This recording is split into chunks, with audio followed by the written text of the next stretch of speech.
Muito bem, pessoal, estamos de volta. Essa é a nossa última aula conceitual da disciplina Métodos de Interpretação Bíblica do Bacharelado em Teologia aqui do Sesumar. É um prazer estar de novo com vocês e finalizar a nossa conversa sobre método. Não vou agora fazer revisão dos vídeos anteriores, vamos entrar diretamente no tema deste nosso encontro, que é o método semidiscursivo na sua fase final. Na introdução eu quero apenas lembrar a você alguns detalhezinhos. Primeiro, um paradigma novo não anula os elementos positivos dos paradigmas anteriores. O método semidiscursivo não anula o paradigma contextual nem o histórico. Tá? Ele incorpora os elementos mais importantes do histórico e do contextual. Tá? Por exemplo, na fase preliminar, você vai fazer os passos da fase preliminar com qualquer que seja o método. Histórico, contextual, semidiscursivo, filosófico. Se você inventar o seu próprio método, essa familiarização com o texto é indispensável. Na fase preparatória, se você consultar comentários bíblicos, livros de introdução ao Antigo e ao Novo Testamento, ou livros sobre as formas literárias da Bíblia, livros sobre a narrativa na Bíblia, material, artigos, livros sobre a leitura literária da Bíblia, você vai ter muito material para ajudar você a criar o seu conhecimento e a sua sensibilidade para trabalhar a fase preparatória. Em qualquer manual de exegese histórica, você vai aprender a delimitar a perícope, fazer segmentação, fazer estruturação. Até a fase preparatória, o método semidiscursivo praticamente está incorporando o que vem dos outros métodos. Não está trazendo nada de muito novo. O novo são os conceitos de plano de expressão, plano de conteúdo. O novo é o olhar teórico, né, para o texto como um produto semiótico, um produto da comunicação humana, e não como soma de palavras, né? Tá? Então essa é a novidade, mas até o que a gente discutiu no vídeo anterior, que é a fase preparatória, tudo isso você pode aprender nos manuais de exegese histórica, ou sociológica, ou contextual, ou literária, não vai ter problema nenhum. Pelo contrário, você pode aproveitar tudo isso e aprender mais, e enriquecer mais. Esta disciplina, tanto o texto escrito quanto estas aulas, são um ponto de partida. Não é possível numa disciplina oferecer todos os métodos, todas as teorias, todas as possibilidades. Essa é uma delas, tá? É óbvio que eu vou dizer para você que essa é a melhor, né? Se eu não acreditasse nisso, eu estaria perdendo meu tempo ensinando aqui, mas não é a única. Tá? Você tem aí liberdade para escolher os seus próprios métodos e, quem sabe, depois de um certo tempo, desenvolver o seu próprio método. Isso é um problema e é um direito seu. Por enquanto, como estudante, você tem que aprender o que está aqui no campo da disciplina. A partir daqui, você desenvolve a sua própria autonomia como sujeito, como educando e depois como intérprete da Bíblia. Bem, eu fiz esse parêntese introdutório para você, né, aquecer aí o seu cérebro, preparar o seu corpo para estudar um pouco mais agora da fase final. Bom, seria impossível, você já viu na videoaula passada, que não deu para trabalhar a fase preparatória inteira, quanto mais a fase final. É impossível trabalhar toda a fase final, então eu vou focar nesta nossa última aula conceitual a dimensão espaço-temporal ou o ciclo da ação no tempo e no espaço.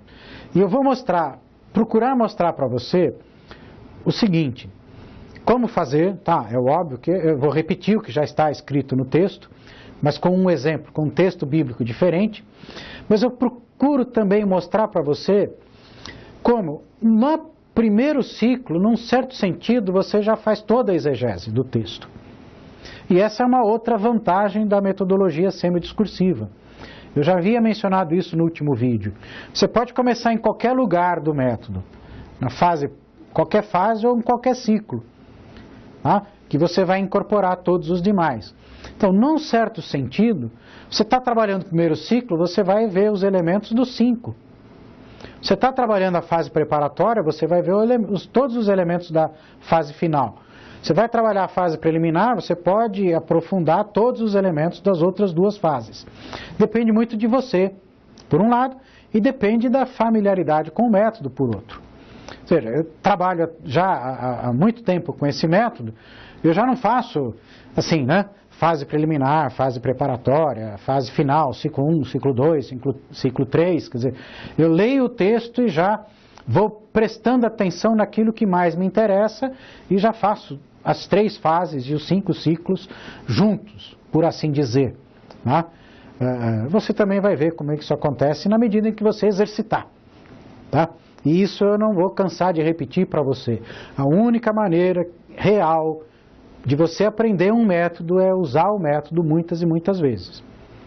Enquanto você não usar este método 10, 20, 30, 40, 50 vezes na sua leitura da Bíblia, você não vai aprender o método. Então, tá? Estuda toda semana, pega um texto bíblico e vai aplicando o método. Você não tem muito tempo, porque você trabalha, né? Você estuda, você tem igreja, assista menos televisão, fique menos tempo lá na internet e gasta meia hora por dia estudando a Bíblia. Né? Vou brincar um pouco seriamente com você. Você é crente, né? Você é um seguidor, uma seguidora de Jesus. Então você tem de gostar de ler a Bíblia. Se você não arruma tempo para ler a Bíblia, bom, alguma coisa está errada aí na sua lista de prioridades. Né? É uma brincadeira séria, mas é bem lembrado. Gasta tempo com a Bíblia.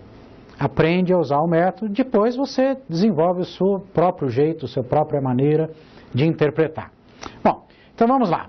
Primeiro ciclo, texto de 1 Coríntios, capítulo 1. Você tem aí na tela, eu vou fazer a leitura, e já está indicado aí na tela os verbos, né? Ora, a mensagem da cruz é loucura para os que perecem. O verbo está no presente, no indicativo ativo. Mas para nós, os que somos salvos, é força de Deus. Pois tem sido escrito, destruirei a sabedoria dos sábios e anularei a inteligência dos inteligentes.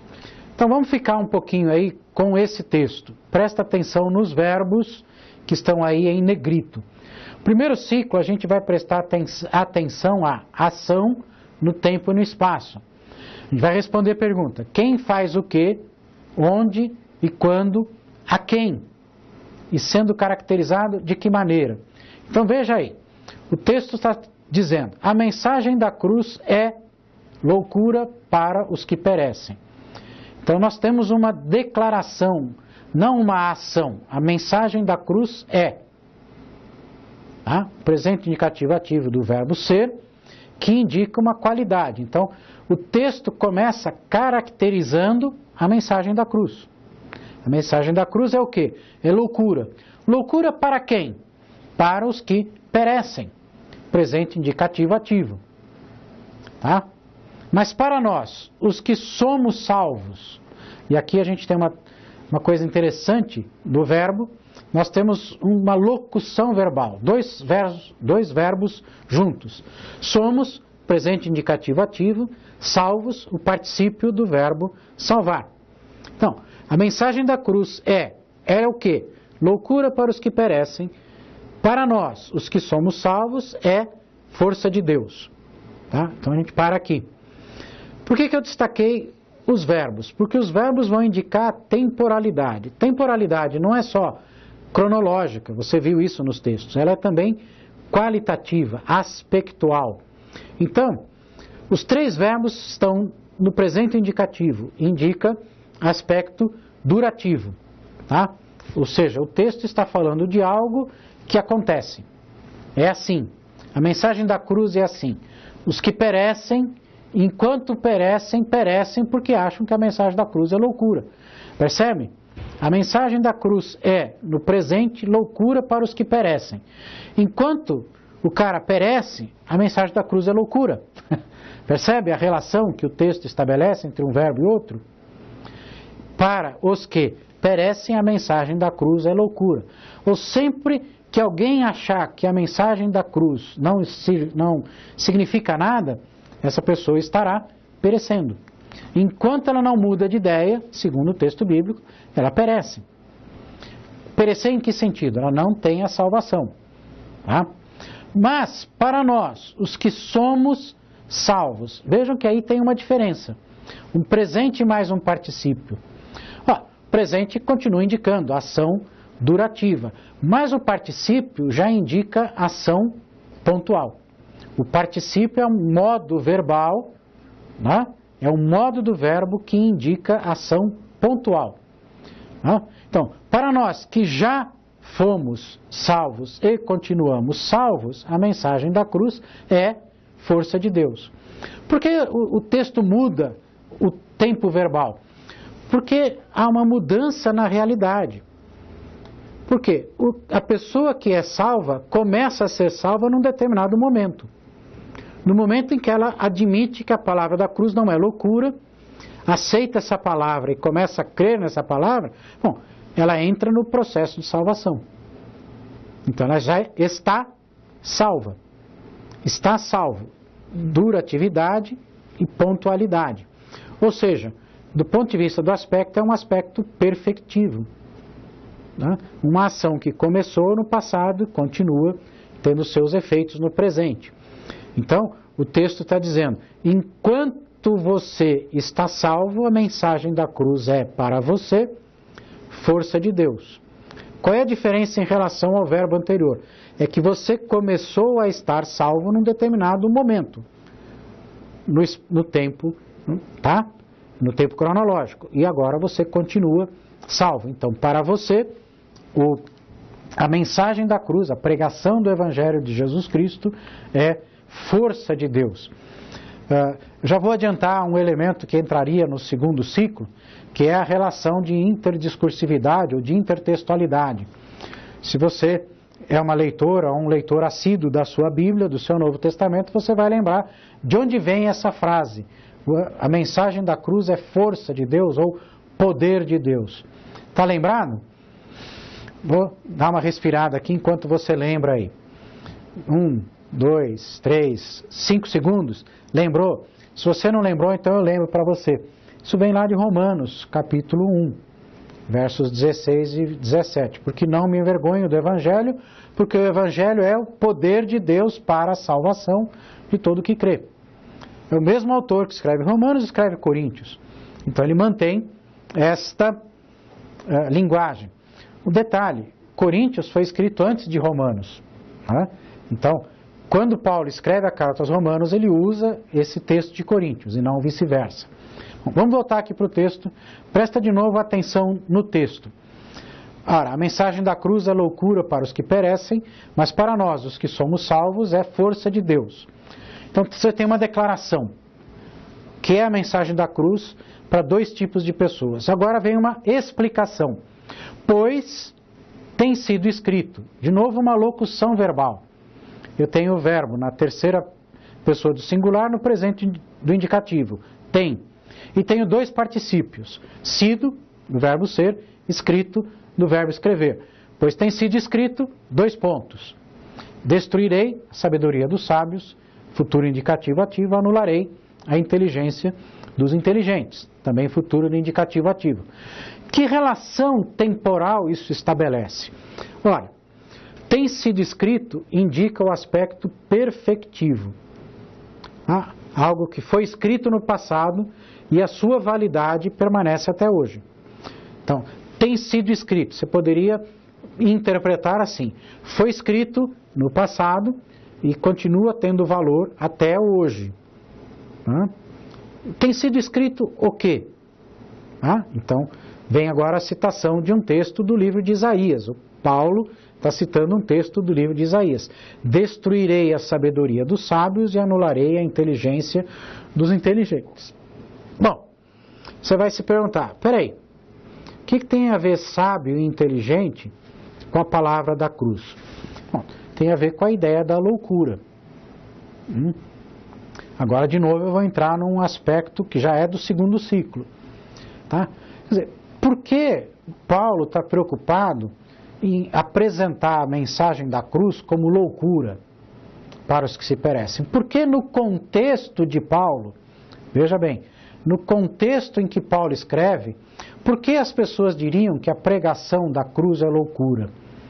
O contexto de Paulo é um contexto em que os seus ouvintes são ou judeus ou gentios que estão no mundo greco-romano. Então, para os judeus, a mensagem da cruz é loucura. Por quê? Bom, porque se você continuar lendo o texto de 1 Coríntios 1, é loucura por quê? Porque os judeus querem sinais do poder de Deus. Para um judeu da época de Paulo, Deus morrer na cruz é coisa doida. Como é que Deus vai libertar Israel do poder do Império Romano se ele morre na cruz? Isso não é um sinal do poder de Deus. A morte é um sinal da fraqueza. Então o judeu vai considerar loucura. Não está válido, não está certo. Deus não pode morrer. Se ele morre, ele não tem poder. Quem morre, morre porque é fraco, porque é frágil, porque não tem poder. Então, se Deus morre, ele não tem poder para tirar a gente do domínio romano. E por que a mensagem da cruz é loucura para o mundo greco-romano? Porque no mundo greco-romano, a filosofia, a religião ensinam que Deus é imortal. Bom, se morre, não pode ser Deus. Então, é ilógico, é irracional um Deus morrer. Deus é imortal. Faz parte do conceito de Deus a imortalidade. No mundo greco-romano, essa é a grande diferença entre Deus e o humano. O humano morre. E para os gregos, isso era um orgulho morrer. Não era sintoma de fraqueza. Era honra morrer. Dependendo do jeito que você morria, é claro, Tem que morrer corajosamente, morrer com honra, Morrer numa guerra, ou morrer depois de ter realizado muitas coisas na vida. Mas morrer não era visto como algo absurdamente ruim, natural. Os deuses, porém, não morrem. Se no Evangelho da cruz Deus morre na pessoa do Filho, isso é loucura. É dizer, o cara está doido, para usar um gesto tradicional na nossa cultura de alguém que perdeu a racionalidade. Então veja, por isso que o Paulo vai citar o Isaías. Primeiro, porque citando Isaías, ele já fala com o judeu. Olha, o que eu estou dizendo aqui não é coisa louca, por quê? Porque Deus faz coisas que parecem loucas. Está vendo? A citação de Isaías é uma prova de que a mensagem da cruz não é loucura. Por quê? Porque Deus faz coisas que parecem contrárias à razão, que parecem contrárias à lógica, à sabedoria. E o texto que Paulo cita, ele cita para provar isso. Destruirei a sabedoria dos sábios, anularei a inteligência dos inteligentes. Então vejam, eu estou analisando o primeiro ciclo, mas já está entrando elementos do segundo ciclo, do terceiro e do quarto ciclos. Eu já estou vendo o contexto sociocultural, eu estou vendo um pouco das paixões, loucura, paixão, irracionalidade. Peraí, o cara que está escrevendo esse negócio aqui é doido, a mensagem que ele está me propondo vai me deixar doido. Não, essa mensagem é racional, ela é válida, ela é inteligível, ela é compreensível, ela não é louca. Parece louca. Por que ela parece louca? Porque Deus destrói a sabedoria humana, anula a inteligência humana. Por quê? Porque a inteligência humana, na visão dos judeus da época do Paulo, é inferior à sabedoria de Deus. Ela é insuficiente para entender Deus. Aliás, até hoje, mesmo na filosofia contemporânea, há muito debate sobre isso, Há um grupo muito grande de filósofos que vai dizer que Deus é incompreensível, que ele excede a compreensão. Há filósofos que vão dizer que não, que é possível compreender plenamente o conceito Deus. Na época do Paulo também isso se debatia. Paulo acreditava que Deus pode ser compreendido racionalmente, intelectualmente, porém com um intelecto um pouquinho diferente do intelecto da sabedoria do seu tempo. Vamos continuar? Vamos agora olhar para a sequência do texto bíblico ali de 1 Coríntios. Então, Paulo estabeleceu o início do texto. Olha, eu vou falar para você sobre a mensagem da cruz. Mensagem da cruz, se você não aceita, ela é loucura. Se você aceita, ela é poder de Deus. Tá? Para quem ela é loucura? Bom, ela é loucura para os judeus, ela é loucura para os gentios que consideram que a sua experiência, a sua explicação de Deus impede que Deus morra. Bom, aí Paulo citou um texto: destruirei a sabedoria dos sábios, anularei a inteligência dos inteligentes. Agora, no segundo segmento da perícope, ele dá continuidade a esta citação. Vamos ler juntos. Onde o sábio? Onde o escriba? Onde o debatedor deste tempo presente? Deus não tornou louca a sabedoria do mundo? Ora, visto que na sabedoria de Deus o mundo não conheceu a Deus pela sabedoria, Deus achou por bem salvar os fiéis através da pregação, que é loucura, uma vez que os judeus pedem sinais e os gregos buscam sabedoria. Então vamos lá, vamos prestar atenção nos detalhes. Coloquei em vermelho: sábio, escriba, debatedor do tempo presente. Esses são os sábios inteligentes. E Paulo usa 3 palavras que se complementam, né? Sábio, que é bem genérico; escriba, que é a pessoa que escreve, né? Naquele tempo pouca gente escrevia, então era uma profissão escrever. Então o escriba não só era alguém que sabia escrever, mas alguém que tinha estudado para escrever, que conhecia não só o hábito de escrever, mas os conteúdos, né? O escriba era mais ou menos um intelectual da época. Onde o debatedor deste tempo presente, o debatedor é o argumentador. No mundo em que Paulo vivia, havia filósofos que ensinavam nas praças. Por exemplo, os filósofos cínicos, era uma escola de filosofia. Cínico não era uma coisa imoral, era um nome de uma escola de filosofia. Os filósofos estoicos, os filósofos em geral, eles iam para as ruas debater com as pessoas. Nas escolas de filosofia, o que se aprendia era debater. Também, entre os rabinos judeus, como é que um rabino aprendia a ser rabino? Como é que um escriba aprendia a ser escriba? Debatendo com outros rabinos, com outros escribas, com outros teólogos sobre o significado do texto bíblico. Então veja bem, o texto começa com Paulo declarando algo sobre a mensagem da cruz. Vem uma citação no texto bíblico, agora vem a explicação desta citação. A mensagem da cruz parece loucura, por quê? Porque nós vivemos numa época em que as pessoas acham que é loucura Deus morrer. Porém, Paulo diz, Deus faz coisas que parecem loucas. E diante de Deus, onde está o escriba? Onde está o sábio? Onde está o debatedor deste século? Essas são perguntas retóricas. São perguntas que não é para você não tem de responder. A resposta já está implícita. Onde está o sábio? Diante de Deus, não tem sábio. Onde está o escriba? Diante de Deus, ele não tem valor intelectual. Onde está o debatedor desse século? Diante de Deus, não tem valor. E o próprio texto, na sua sequência, mostra isso. Deus não tornou louca a sabedoria do mundo? Bom, a sabedoria do sábio, do escriba, do debatedor deste século, ou seja, dos teólogos, dos filósofos, enfim, de qualquer ser humano, por causa da cruz de Cristo, ela foi tornada louca. Então vamos voltar aqui para o texto. Presta atenção de novo agora nos detalhes. Essa expressão verbal, locução verbal, Deus não tornou louca a sabedoria do mundo? Nós temos aí o verbo tornar louca no pretérito perfeito. Ou seja, indica a ação no passado e uma ação pontual. O pretérito perfeito em português indica o aspecto pontual da ação verbal. Bom, quando Deus tornou louca a sabedoria do mundo? Quando Jesus morreu na cruz. A mensagem da cruz é loucura para os que perecem.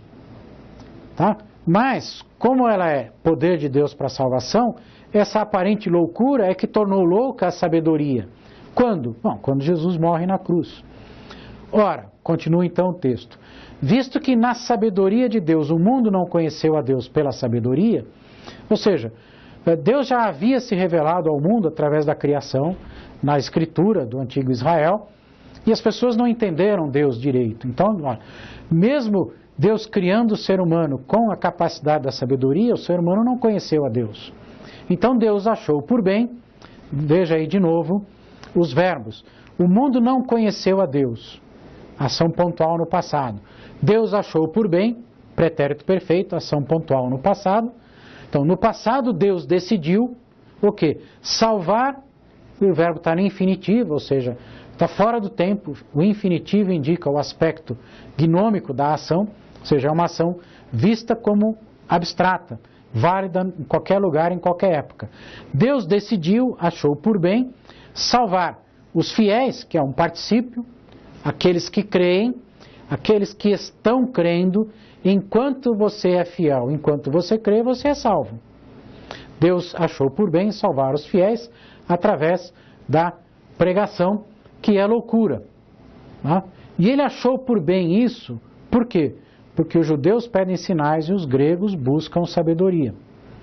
Então vejam, no presente do Paulo, os judeus pedem sinais, os gregos buscam sabedoria. Mas Deus deu a mensagem da cruz. Por que Deus deu a mensagem da cruz? Bom, Deus já havia decidido isso no passado. Quando, em tempo exato, Paulo não diz. Era uma decisão anterior de Deus. Deus achou por bem lá no passado. E agora, tá? A mensagem da cruz está sendo pregada. Então essa decisão de Deus no passado é comunicada no presente e produz efeitos no presente. Que efeitos ela produz? Bom, se você não a entende, se você não a aceita, você é tornado louco. A sua sabedoria vai para o espaço. Se você aceita a mensagem da cruz, na opinião do Paulo, então você é salvo. Tá? Então veja, o texto é um texto polêmico.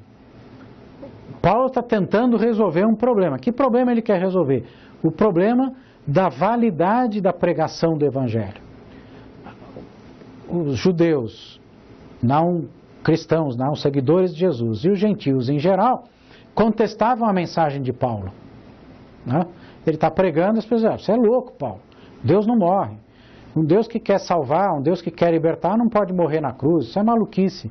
Bom, o Paulo, depois de anos pregando o Evangelho, já tinha ouvido muitas e muitas vezes essa reclamação, essa crítica. E agora ele está mostrando para a igreja de Corinto, e possivelmente lá na igreja de Corinto tem gente que acha que o Evangelho é loucura, né? Então ele está dizendo para a igreja, não, olha, por que não é loucura? Porque é uma decisão da sabedoria de Deus. Agora, a sabedoria de Deus é de um tipo diferente da sabedoria humana. Né? Paulo não está dizendo que a sabedoria humana é inútil, ela é importante, mas diante da sabedoria de Deus, a sabedoria humana é frágil, é parcial, é limitada. Ela não entende direito a sabedoria de Deus. Bom, vamos avançar, tá? Vamos pular aqui alguns slides, vamos para o final, para o terceiro segmento do texto. Nós, porém, anunciamos o Messias crucificado, escândalo para os judeus e loucura para as nações. Todavia, para os chamados, judeus ou gregos, Messias, força de Deus e sabedoria de Deus. Pois a loucura de Deus é mais sábia do que a sabedoria dos homens, e a fraqueza de Deus mais forte do que a força humana. Presta atenção ainda aí no texto. Vamos focar nos detalhes dos verbos do texto de novo. Relembrando, primeiro segmento, a declaração de Paulo, a mensagem da cruz. Loucura ou poder de Deus. Segundo segmento, para quem ela é loucura e por que ela é loucura. Terceiro segmento agora é o próprio Paulo. Nós, porém, o que nós fazemos no presente? Anunciamos o Messias. O verbo está no presente indicativo ativo. Então, Paulo está fazendo uma declaração. Nós, ele, Timóteo, que escreve a carta com ele, enfim, ele e os que estão junto com ele pregando o Evangelho. Nós, porém, no presente anunciamos o Messias. Esse anunciar é durativo, aspecto durativo. Agora, anunciamos o Messias crucificado. Particípio que funciona como adjetivo. Então é um aspecto perfectivo da ação. O Messias foi crucificado e continua crucificado. Bom, aí você vai falar, mas Júlio, peraí, o Messias não ressuscitou? É claro que ele ressuscitou. Então, como é que ele continua crucificado? Bem, do ponto de vista do efeito do sentido, ele continua crucificado. O ressurreto é o crucificado. Isso é um ponto interessante e importante na teologia. A ressurreição não anula a morte. Ela derrota a morte. É diferente.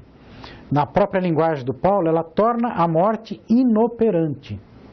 Mas ela não matou a morte, no sentido figurado. Jesus morreu mesmo, não foi uma brincadeira. Não foi um faz de conta. Na cruz, ele morre. Por isso, ele continua sendo o crucificado. A crucificação é válida até hoje. E o hoje do Paulo e o nosso hoje, que estamos lendo 20 séculos depois que Paulo escreveu. Tá? Bom, nós anunciamos o Messias crucificado. Todavia, para os chamados, vamos voltar lá para o texto, todavia para os chamados, e aí nós temos um particípio. Não? Ou seja, para os que são chamados, para aqueles que têm como característica terem sido chamados por Deus, ou seja, Deus chamou no passado e esse chamado é válido até hoje, para aqueles que Deus chamou e continuam na condição de chamados, sejam judeus, sejam gregos, sejam gentios, nós anunciamos o Messias crucificado, força de Deus, sabedoria de Deus. Então, olha, o Messias que morreu na cruz é escândalo para o judeu, loucura para o gentil. Mas para os que são chamados, para os que são salvos, para os que são fiéis, é força de Deus e sabedoria de Deus. Ou seja, quem crê no Messias como Salvador, percebe a sabedoria de Deus. E aí Paulo vai explicar por quê. Pois, por quê? A loucura de Deus é presente indicativo, ação durativa, aspecto durativo da ação.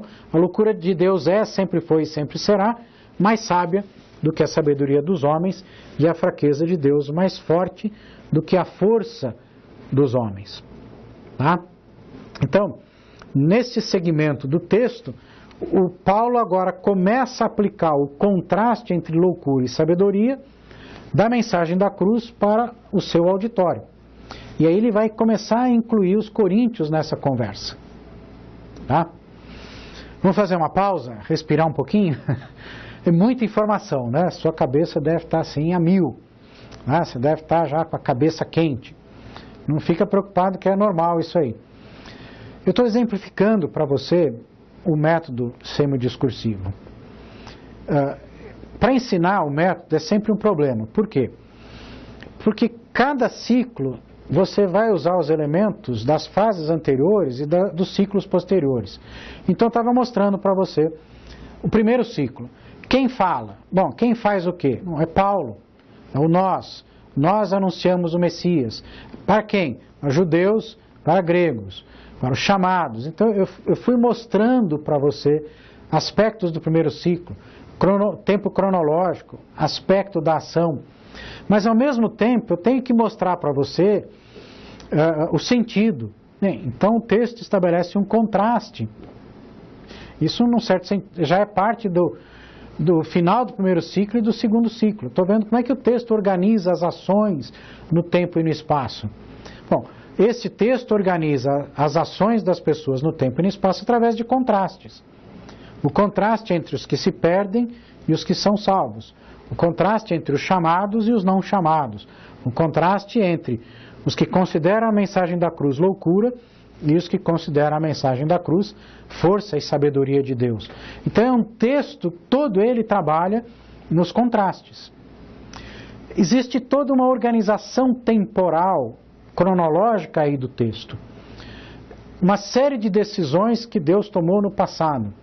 No passado Deus decidiu anular a inteligência dos inteligentes e destruir a sabedoria dos sábios. No passado Deus decidiu salvar a humanidade através da cruz, da morte e ressurreição de Jesus. No passado, Deus decidiu que as pessoas seriam salvas a partir da sua decisão em relação a essa mensagem da cruz. Em algum momento do passado, o Paulo ouviu essa mensagem e aceitou essa mensagem. E aí ele começa, no presente, a pregar o Evangelho. Então o texto já, no presente do Paulo, é um texto em que Paulo já é um pregador do Evangelho, ele já está convencido de que essa mensagem é verdadeira, então ele começou a pregar essa mensagem. E agora, no presente, escrevendo a uma igreja de Corinto, ele vai mostrar para esses coríntios que a mensagem da cruz não é uma coisa louca. Ou seja, se eu tenho sensibilidade para ler o contexto, eu estou percebendo isso. Na igreja de Corinto, algumas pessoas, ou muitas pessoas, eu não sei se é a maioria ou não, mas tinha gente lá na igreja achando que a pregação da cruz não era verdadeira, que tinha alguma coisa errada. Veja, se você faz a fase preliminar, você leu 1 Coríntios inteiro. 1 Coríntios, lá no capítulo 8, Paulo está discutindo sobre o valor do conhecimento. E tem um versículo que diz, o conhecimento incha, mas o amor edifica. Né? Antes do capítulo 8, Paulo já havia falado sobre os problemas na igreja de Corinto, de divisões na igreja. Por que essas divisões? Eram divisões baseadas na teologia, no conhecimento teológico. Lá no capítulo 1 mesmo, tem gente dizendo, eu sou de Paulo, eu sou de Apolo, eu sou de Pedro, eu sou de Jesus. Quer dizer, eu tenho a teologia boa, você tem a teologia ruim. Então, Paulo está trabalhando ao longo de toda a carta o problema do conhecimento. Quer dizer, o que o conhecimento teológico, ou filosófico, ou social, seja qual for, qual é o valor do conhecimento? E Paulo está dizendo, do ponto de vista da salvação, o conhecimento é secundário em relação ao amor. Porque o conhecimento incha, mas o amor edifica. Aí alguém deve pensar, mas por que o conhecimento vem em segundo lugar e o amor em primeiro? Porque é assim que funciona com Deus. Deus tem todo o conhecimento, mas como é que Ele nos salva? Pelo amor, morrendo na cruz. Veja, o texto que nós acabamos de ler, o mundo não foi salvo pela sabedoria de Deus. O mundo não conseguiu conhecer a Deus pela sabedoria. Deus deu sabedoria ao ser humano, Deus mostrou quem Ele é na criação, mas a sabedoria humana não foi capaz de conhecer Deus. Então, historicamente, a prova concreta para Deus de que o ser humano não consegue ser salvo pelo conhecimento, está evidente. Para Deus, então, como é que eu salvo o ser humano? Pelo amor. As pessoas só vão conhecer a Deus pelo amor. Depois que você ama, bom, aí vem a sabedoria. Veja, agora eu já estou entrando no quinto ciclo. Tá? Passei pelo terceiro, passei pelo quarto, vou entrar no quinto ciclo. O que esse texto está dizendo para nós? Como esse texto pode me ajudar hoje a conversar na igreja sobre teologia, sobre conhecimento? Como esse texto pode me ajudar a falar com pessoas de fora da igreja sobre o Evangelho de Jesus? Como eu posso ajudar essas pessoas a conhecer melhor a Deus? Bem, não é pelo argumento, em primeiro lugar. É pelo amor. Porque a pessoa só vai se convencer da validade do Evangelho se ela sentir-se amada por Deus. E ela só vai se sentir amada por Deus se você, ao conversar com ela sobre Jesus, demonstrar amor e interesse por ela. Senão, ela não vai entender nada. Você vai dizer que Deus a ama, mas ela vai dizer, mas você está dizendo que Deus me ama, mas você já está falando comigo como se eu fosse uma pessoa que não vale nada? Que amor é esse? Né? Quer dizer, então, veja, na própria maneira de comunicar o Evangelho, você já tem de demonstrar o amor de Deus, senão a pessoa não entende. Ela fica confusa. Né? Depois que o amor pega a pessoa, bom, aí você debate, aí você discute, aí você faz teologia. Um famoso teólogo na igreja, na Idade Média, Anselmo, século XII, XIII, por aí, eu sempre confundo essas datas. Anselmo escreveu um livro que é um clássico da teologia cristã, em que o título do livro é A Fé que Busca o Entendimento. Ou seja, Anselmo, vivendo como pastor, como bispo da igreja, como teólogo, como cristão, ele percebe o quê? Que antes do conhecimento de Deus vem a fé, ou o amor. E aí fé e amor vão andar sempre juntos, né? Quer dizer, e a fé em Deus, o amor a Deus é que busca o conhecimento. Então percebe? Na época de Paulo, 11 séculos depois de Paulo e 21 séculos depois de Paulo, a gente está discutindo a ordem, a lógica, a relação entre amor e conhecimento. Na pregação cristã, na vida cristã, o amor antecede o conhecimento. Por quê? Porque o amor de Deus antecede a sabedoria de Deus. Para nós, seres humanos, né? O amor de Deus antecede o conhecimento de Deus. Também na igreja. Amar a Deus antecede o conhecer intelectualmente a Deus. Por quê? Porque o nosso conhecimento diante de Deus é insuficiente. Então, eu preciso entrar em contato com Deus para poder conhecer bem. Veja, para fechar esse parênteses e a gente voltar para o texto, deixa eu dar de novo a ilustração do namoro ou do casamento. Percebe? Quando você começa a namorar uma pessoa, quando você casa com alguém, você começa a conviver com essa pessoa, você vai progressivamente conhecendo essa pessoa. E é interessante porque você namora, faz noivado, todas essas coisas todas aí, você vai conhecer geralmente o melhor da outra pessoa. Que namoro normalmente é assim, você só conhece o lado bom da pessoa. É raro você conhecer o lado ruim. Casou, bom, aí começa a aparecer o lado ruim. Né? Casou, bom, você está lá casado, a sua mulher vira o papel higiênico do lado que você não gosta. Ela põe o papel higiênico do lado de baixo, você gosta do lado de cima. Ela aperta a escova, a pasta de dente em qualquer lugar. Você é um cara organizadinho, vai lá de baixo para cima.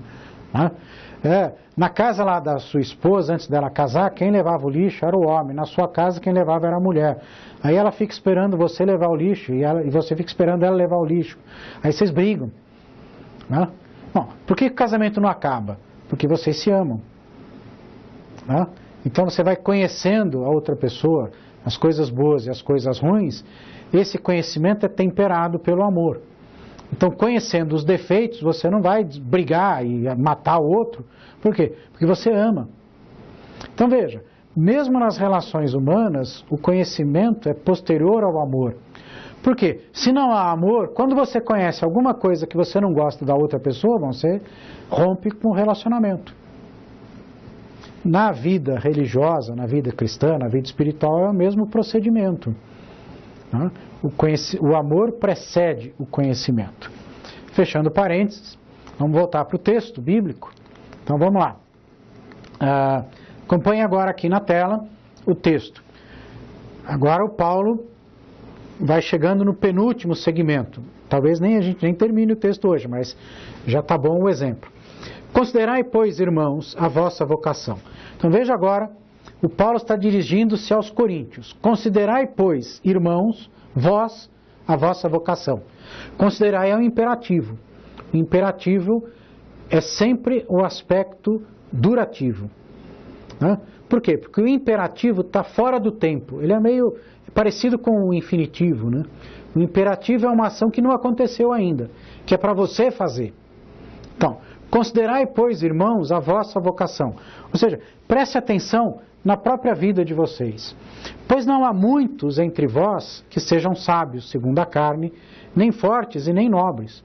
Ou seja, Paulo agora diz, olha para a igreja, vem na igreja, a maioria dos membros da igreja não é de gente sábia, nem de gente forte, nem de gente nobre. Deus, porém, escolheu, pretérito perfeito, ação pontual no passado, os loucos do mundo para que envergonhasse os sábios. Envergonhasse, presente do subjuntivo. Né? O subjuntivo é um modo verbal que indica possibilidade, finalidade. É o que nós temos aí. Deus escolhe as coisas loucas do mundo para envergonhar os sábios. Né? Para o sábio perceber que o amor vem antes do conhecimento. E Deus escolheu, pretérito perfeito, no passado, os fracos do mundo a fim de envergonhar os fortes, infinitivo. Né? Finalidade, em qualquer tempo, em qualquer espaço. Deus escolhe o fraco para que o forte perceba que a vida é amor e não é poder, não é força, não é violência. E Deus escolheu os plebeus do mundo e os desprezados do mundo, todos os que não têm valor, a fim de tornar inoperante, infinitivo, todos os que têm, presente indicativo, valor. Veja de novo o contraste. Deus escolhe aquelas pessoas que não valem nada neste mundo para tornar inoperante a lógica de funcionamento do mundo, de modo que nenhuma carne se glorie diante de Deus, ou seja, de modo que nenhuma pessoa fique orgulhosa. Ah, Deus me escolheu, então eu sou melhor que todo mundo. Não. Deus escolhe o fraco exatamente porque o fraco é fraco, ele não é melhor do que ninguém. Mas ele escolhe o fraco para tornar inoperante a força do forte, para que o forte não possa ser orgulhoso e o fraco também não seja orgulhoso porque foi escolhido por Deus. Então vejam, neste penúltimo segmento da perícope, Paulo está de novo estabelecendo o contraste. Agora é o contraste histórico, prático, na história, social, cultural, econômico. No povo de Deus, entre os chamados de Deus, a maioria é de gente que não tem poder, que não tem força, que não tem valor do ponto de vista da sociedade. Você vai tentar entender por quê? Bom, porque quem tem valor, quem tem poder, quem tem riqueza, quem tem prestígio, acha que não precisa de mais nada. Por isso não procura a Deus. Quem não tem essas coisas, procura. Bom, nem todos procuram Deus. Tem gente que vai procurar só essas coisas e vai se satisfazer ou com dinheiro, ou com poder, ou com prestígio, ou com inteligência. Né? Agora, Paulo está dizendo que para que a mensagem da cruz seja entendida pelas pessoas, Deus na história escolhe as pessoas loucas, frágeis, fracas, sem valor, para tornar inoperante o poder da sabedoria, o poder político, o poder econômico, o poder religioso. Essa frase de Paulo é extremamente importante, tornar inoperante. Não é que isso vai acabar. As sociedades vão continuar sendo sociedades que têm pessoas mais ricas, mais sábias, mais poderosas e gente menos rica, menos sábia, menos poderosas. Mas a mensagem da cruz vai mostrar que o poder, a força, a inteligência tem de estar a serviço do amor.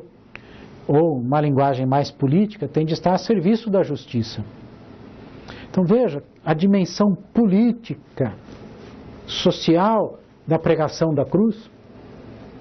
Você recebe o Evangelho para a sua salvação pessoal, mas não só para a sua salvação pessoal, mas também para dar testemunho à sociedade de para que serve o poder, para que serve o dinheiro, para que serve o prestígio, para que serve o conhecimento. Serve para amar o outro, serve para fazer justiça. E se as filosofias, se as teologias não são capazes de mostrar isso, a morte de Deus na cruz, na pessoa do Filho, mostra isso. A sabedoria de Deus prova isso. Mas a sabedoria de Deus parece loucura. Por isso que Paulo diz que a loucura de Deus é mais sábia que a sabedoria, a fraqueza de Deus é mais forte do que a força humana. Bem, não vai dar tempo da gente ir até o fim da perícope, não tem problema. O objetivo era demonstrar para vocês o método funcionando. Foi o que eu fiz. Tá? Você vai ficar com várias dúvidas. Ótimo. Você leu o texto, você assistiu essas aulas, você vai estudar, você vai ter várias dúvidas. Isso é normal. Se você não tiver dúvida, eu vou ficar apavorado aqui. Né? Por que você vai ter dúvida? Porque um método a gente só aprende fazendo. Você vai ter dúvidas, por quê? Porque tem um monte de conhecimento que eu demonstrei aqui para você, que eu tive que adquirir ao longo do tempo, que você ainda não tem. Eu estudei sobre o mundo greco-romano, estudei sobre o judaísmo, estudei sobre as filosofias antigas e as atuais, estudei o contexto do passado e o contexto de hoje. Então percebe? Quanto mais você conhece, mais sensibilidade você tem para usar melhor o método. Então, agora que nós estamos terminando os nossos encontros aqui conceituais, fica de novo o reforço, o convite para você. Continue estudando. Pratique o método. Repita várias e várias e várias vezes o exercício deste método. E estude os contextos da Bíblia e do mundo atual. E leia e releia a Bíblia, estude, continue estudando. Faça da sua vida uma vida disciplinada em que tenha tempo sempre para estudar. Não é só estudo a vida, mas o estudo é fundamental para você fazer bem o seu ministério. Foi um prazer desenvolver essa disciplina aqui com vocês. Que Deus abençoe vocês e até um próximo encontro, se Deus quiser. Um abraço a todos. Obrigado.